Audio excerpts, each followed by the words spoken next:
Bendiga a todos, hermanos. Aquí el pastor Héctor Quiñones. En Conexión Espiritual estamos comenzando en el día de hoy con el libro de Salmos. Vamos a estar mirando los 150 salmos que se encuentran en la palabra de Dios. Así que son muy conocidos. Muchos los tienen abiertos, así las Biblias abiertas en los salmos en sus hogares. Y vamos a ver de qué se tratan estos salmos. Señor, te adoramos y agradecemos, Padre, nuevamente por otra oportunidad de estudiar tu palabra. Te pedimos, Padre, que mientras nos embarcamos, Señor, en esta jornada de mirar los salmos, que nos ayudes mientras leemos los salmos, Señor, y profundizamos en ellos, buscando asimismo acercarnos más hacia ti diariamente. Háblanos, Señor, a través de tu palabra, en el nombre de Jesús. Amén y amén. Así que, hermanos, vemos acá, primero que nada, que el libro de Salmos, por un periodo de unos 10 siglos, se compusieron y compilaron himnos inspirados de adoración para formar así la antología conocida como lo que es el libro de Salmos en el día de hoy. Este libro, este nombre, Salmos, viene de una palabra griega que significa un cántico acompañado con un instrumento de cuerdas. Son compuestos mayormente por David y otros 6 autores y son usados como el himnario del templo. Estos conmovedores ruegos y alabanzas captan lo que es la esencia de lo que es caminar diariamente a sí mismo con Dios. Cada una de las 5 secciones tiene una semejanza temática con un libro del Pentateuco y termina con una doxología de alabanza. Así que prácticamente las personas, ¿verdad?, las cuales se les atribuyen los salmos, el autor principal de los salmos 1 al 42, se le atribuyen a David, del 42 hasta el 72, se atribuyen que hayan colaborado quizás David y también los hijos de Coré y también Ezequías, hasta el capítulo 89 también Asaf, del 90 al 106 se consideran esos anónimos, o posibles colaboradores pueden haber sido Esdras y también Nehemías, y Salmos 107 hasta 150 tenemos ahí también asimismo a David.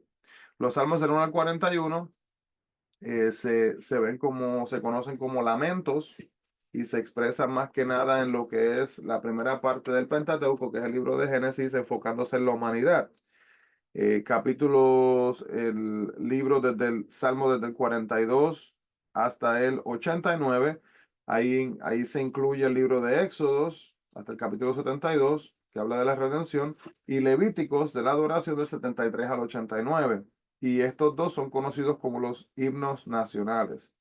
Y el libro número 4, la parte 4 del libro de Salmos, del capítulo 9 al 106, vemos acá que estos son conocidos como himnos de alabanza hasta el 150, pero del 90 al 106 son conocidos, el tema principal del Pentateuco se enfoca en el libro de Números y es la peregrinación, y del 107 al 150 vemos el tema del Pentateuco, que es el libro de Deuteronomio, y ahí se enfoca en lo que es la palabra de Dios.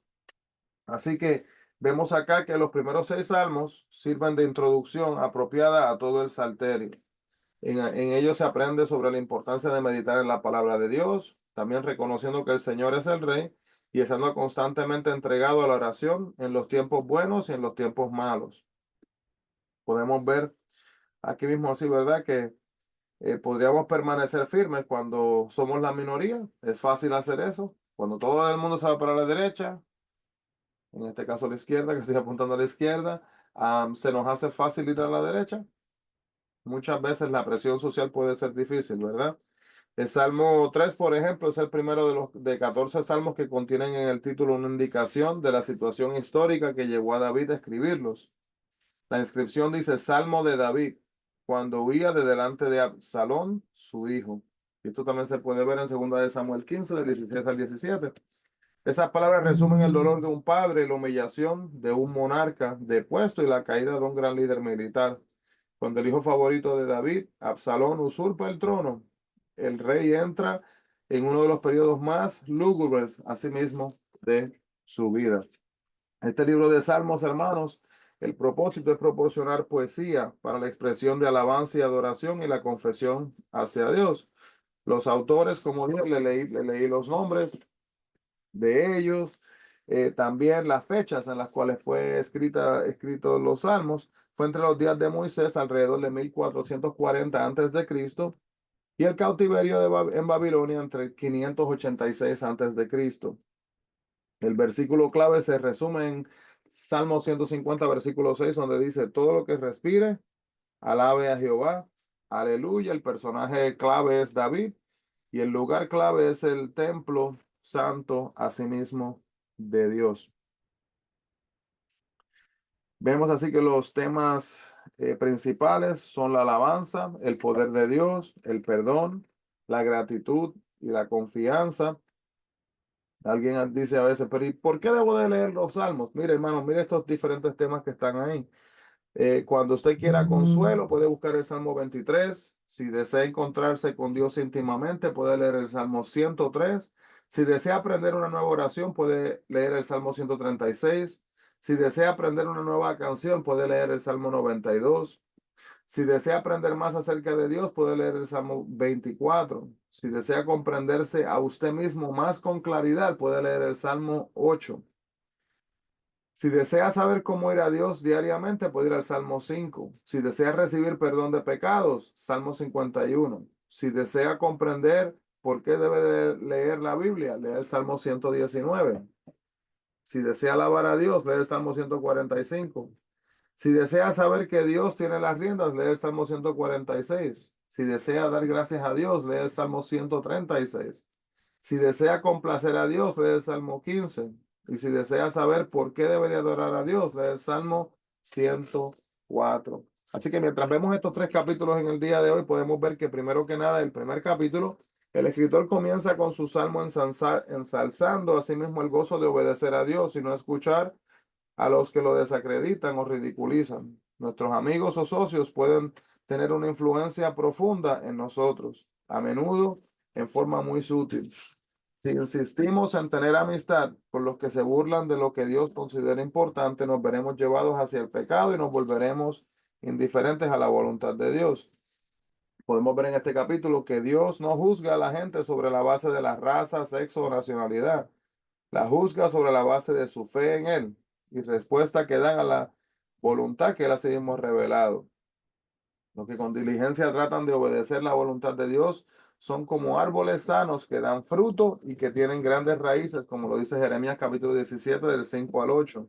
Y Dios así mismo promete cuidarlos. Usted puede aprender a seguir a Dios, a meditar en su palabra. Y meditar, hermano, cuando escucha esa palabra, significa pasar tiempo leyendo y pensando en lo que ha leído. Además, significa pensar acerca en cómo cambiar para vivir a Dios como le agrada, queriendo decir que tenemos que aplicar, ¿verdad?, la enseñanza de lo que estamos mirando. Cuando se habla de la ley de Jehová, se refiere a todas las escrituras, los primeros 5 libros de Moisés, los profetas y los escritos. Mientras más conozcamos el punto de vista de la palabra de Dios, vamos a tener más recursos para nuestras decisiones diarias, incluyendo los tiempos difíciles. Hay una pizca muy simple de sabiduría en estos versículos, el versículo 2 y el versículo 3 del capítulo 1. Mientras nos deleitamos en la presencia de Dios, más fructífero seremos. Pero por el otro lado, mientras más permitamos que los que ridiculizan a Dios afecten nuestros pensamientos y actitudes, más nos vamos a separar de la fuente del alimento espiritual que es Cristo. Cuando las escrituras prometen y todo lo que hacen prosperada, no significa que vamos a ser inmunes al fracaso o a las dificultades. Tampoco no es una garantía de salud o riqueza o felicidad. Lo que significa la palabra prosperidad en las escrituras es que cuando la sabiduría de Dios se aplica en nuestras vidas, el fruto, ¿verdad?, los resultados o productos derivados que producen nosotros será bueno y recibirá la aprobación de Dios. Así como un árbol absorbe el agua y produce mucho fruto, nosotros debemos de absorber la palabra de Dios para producir hechos y actitudes que de igual manera honren a Dios como Él así lo merece. El tamo es la cubierta exterior o la cáscara, ¿verdad?, que se debe retirar para obtener las semillas del grano que están adentro. El tamo se retiraba por medio de un proceso llamado trilla y aventamiento. Después que se cortaban las plantas eran aplastadas y luego las piezas eran aventadas al aire y el tamo entonces era muy liviano y era el más mínimo y el más mínimo viento se lo llevaba, mientras que el grano bueno cae así mismo en la tierra. Sin embargo, nosotros, a diferencia del grano, podemos elegir qué dirección vamos a tomar, ¿verdad? No solo caemos así por decir como lo que es el grano. A algunos salmos se les llaman salmos mesiánicos. El salmo número 2, por sus descripciones proféticas de Jesús el Mesías, como Cristo, su muerte, su vida, su resurrección y su reino futuro. David, el posible autor de este salmo, fue pastor, soldado y rey también. Y también fue profeta, como lo dice Hechos 2, 29 y 30.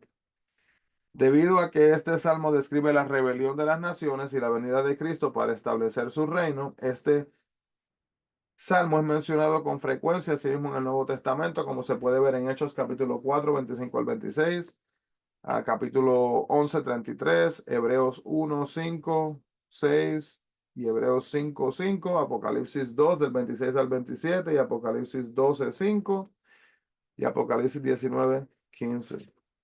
David pudo haber escrito estas palabras en medio de una conspiración por parte de alguna de las naciones paganas en el capítulo 2. Y a menudo la gente piensa, ¿verdad?, que será libre si escapa de Dios. Sin embargo, siempre serviremos a alguien o a algo, ya sea un rey humano, una organización o a nuestros propios deseos. Dios se ríe en el versículo 4 no de las naciones, sino de la idea errónea de decir que tienen el poder, que alguien tiene el poder y la potestad de poder controlar. Es una clase de risa de un padre cuando ve a su hijo que se jacta de correr más a prisa que su padre o del poder ganarle en una lucha. El padre sabe las limitaciones de su hijo. Si Dios conoce las limitaciones de las naciones de igual manera, Dios es todopoderoso, creó al mundo y conocía los imperios de la tierra mucho antes de que estos existieran, como lo dice Daniel 2, 26 al 45. Pero el poder y el orgullo originó que las naciones y los líderes se enfurecieran contra Dios e incluso que tratarán de liberarse de él. Nuestro mundo tiene muchos líderes que se jactan de su poder, que se quejan y enfurecen contra Dios y su pueblo, que prometen tomar el poder y toman su propio imperio. Pero Dios se ríe debido a cualquier poder que tengan, ya que todo el poder que tienen viene de Él y Él puede darlo, al igual que quitarlo. Cuando se habla de honrar al Hijo, se refiere a rendirse y someterse completamente al Rey. Cristo no solo es el Rey escogido por Dios, sino que también debe de ser Rey de nuestros corazones y de nuestras vidas diariamente en medio de todo lo que hacemos, lo que hablamos, lo que pensamos aún. David se sintió en la minoría en el capítulo 3 y pudo haber habido en ese momento más de 10,000 soldados a su alrededor en ese momento. Pero no solo los enemigos de David veían la vida en forma diferente, sino con ansias buscaban hacerle daño. Y como rey, David entonces pudo haber confiado en su ejército para derrotar a sí mismo a Absalón, pero en vez de hacer eso, él lo que hizo fue que dependió 100% en la misericordia de Dios para que su mano lo cuidara. El rey David no estaba sentado en su trono con todo poder, sino que huía de Absalón, su hijo rebelde, y de una hueste de traidores que querían matarlo. Hermanos, cada vez que veamos en el libro de Salmos la palabra que dice Sela, aparece unas 71 vez en el Salmos y 3 veces en Habacuc 3, 3, 9 y 13. A pesar de que su uso preciso se desconoce, lo más probable es que puede haber sido quizás un signo musical. Se dan 3 sugerencias. Escucha bien, esto es importante porque vemos la palabra selah durante los salmos. Una era que era una indicación para que los cantantes y la orquesta interpretaran un forte o crescendo, que es como que aumentan, ¿verdad?, el sonido. Otra era una señal para levantar las manos o voces en adoración, o para que el sacerdote y la orquesta, y para que el sacerdote, perdón, diera una bendición. Y número 3 era una palabra como amén, así sea, o aleluya, alabado sea el Señor.